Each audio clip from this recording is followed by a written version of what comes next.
दासलों को से हुस्न तेरा बिखर जाए कहीं, हुस्न तेरा बिखर न जाए कहीं, तू भी दिल से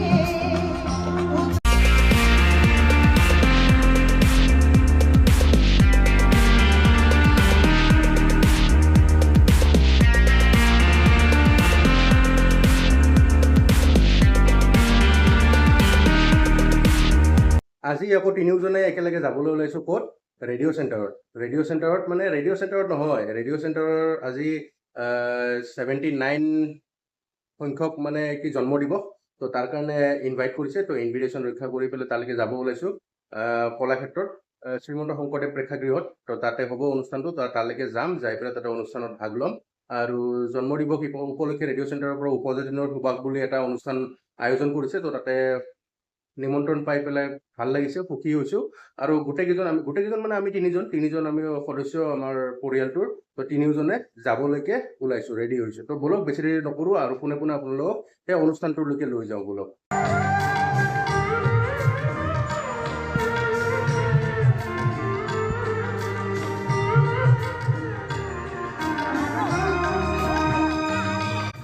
অনুষ্ঠানৰ আৰম্ভণিতে এইদৰে শ্ৰী সুবেশ বসুদেৱৰ হাৱাইন গীটাৰৰ যাদুৰে আমাৰ সকলোকে আপ্যায়িত কৰিলে। আৰু ভাল লাগিছে তেখেতক ষ্টেজত দেখি পেলাই। সুস্থ হৈ থাকক তেখেত, আৰোগ্য হৈ থাকক, তাকে কামনা কৰিলোঁ। আৰু তেখেতৰ হাৱাইন গীটাৰ ৰেডিঅ'ত বহুতবাৰ শুনিছোঁ আগতে, কিন্তু এনেদৰে সন্মুখত স্বচক্ষে প্ৰত্যক্ষ কৰি পেলাই ভাল লাগিছে, সুখী হ'লোঁ। আৰু এইখিনিয়ে, এতিয়া আপোনালোকে চাওক আগলৈ।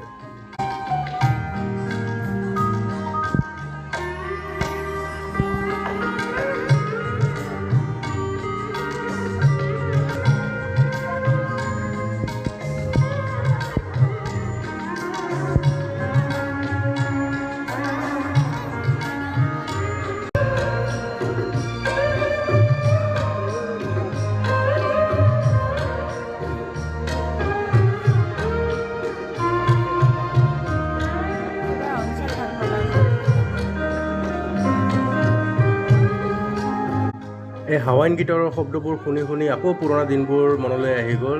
যে ৰাতিপুৱা দেউতাই যে লগাই দিছিলে ৰেডিঅ'টো, ৰাতিপুৱা স্কুলত যোৱাৰ আগে এই হাৱাইন গীটাৰৰ মধুৰ সুৰবোৰ আমি শুনি পেলাই স্কুললৈকে গৈছিলোঁ। এইবোৰ শুনি পেলাই আমি নিজৰ কাম কাজখিনি কৰি, ৰাতিপুৱা শুই উঠি পেলাই নিজৰ কাম কাজখিনি কৰি পেলাই স্কুল ৰাওনা হৈছিলোঁ। আজিকালি ক'ত এনেকুৱা দিন আৰু এতিয়া।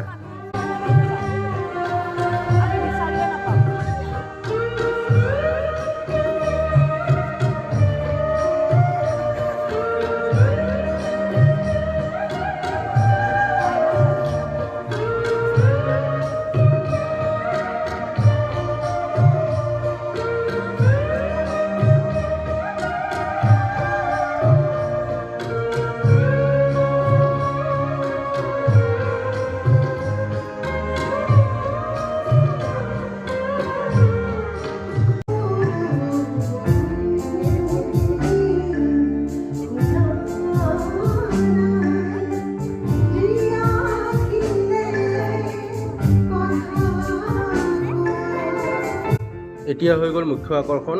আজিৰ সন্ধিয়াৰ মুখ্য আকৰ্ষণ শ্ৰীমতী মঞ্জুস্না গোস্বামী মহন্ত বাইদেউৰ কণ্ঠত সেই পুৰণা গানবোৰ, পুৰণা যিবোৰ গান আমি ৰেডিঅ'ত শুনিছিলোঁ আগতে, তো সেইবোৰ গান আকৌ এবাৰ আজি ষ্টেজত স্বচক্ষে নিজৰ সন্মুখত এনে শুনিবলৈ ভাগ্য হ'ল। আৰু লগত আছে ঋতুপৰ্ণ দাস দা। তেখেতে আমাক আমন্ত্ৰণ দিছিলে, আমাৰ পলৰ লগত একেলগে, তেখেতৰ ল'ৰা আমাৰ পলৰ লগত একেলগে স্কুলত পঢ়ে। তো তেখেতৰ আমাৰ পলৰ কাৰণে এই সৌভাগ্যটো হ'ল যে আমি নিমন্ত্ৰণী পত্ৰখন পালোঁ আৰু যাবলৈও পালোঁ আৰু স্বচক্ষে এই অনুষ্ঠানটো ভাগ গ্ৰহণ কৰিব পাৰিলোঁ।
গীত মাতৰ অনুষ্ঠানৰ মাজতে এতিয়া এয়া চেতনা বাইদেউ আহি পেলাই অকণমান কৌতুক শুনাই পেলাই আমাৰ সকলোকে হঁহুৱাবলৈ চেষ্টা কৰিলে।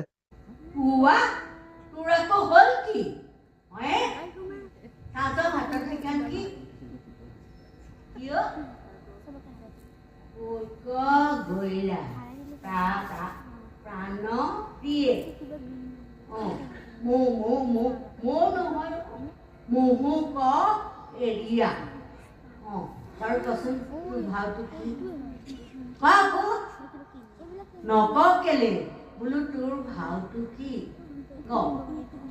কি গেন্ধাৰী লোকৰ মতাই ৰয়েল নিমা পোচাক পিন্ধি গপচৰ ওলাব ঘৈণীয়েকৰ বুকুত দুহাত খুলিব আমাৰ এইটো ওলাব চকুত ক'লা পতি মাৰি ভাওনা ঘৰত খেপিয়াই হে অৰিন্দা যাওঁ মই ভাওনা চাওনা চাবলৈ যা এতিয়া মাতটো কি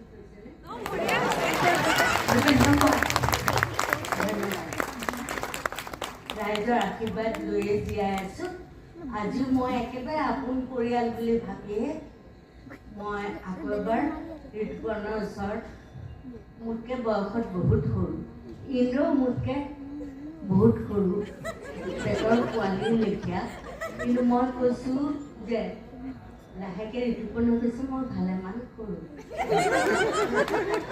মুধ সিফালে উৰিয়েই গৈছে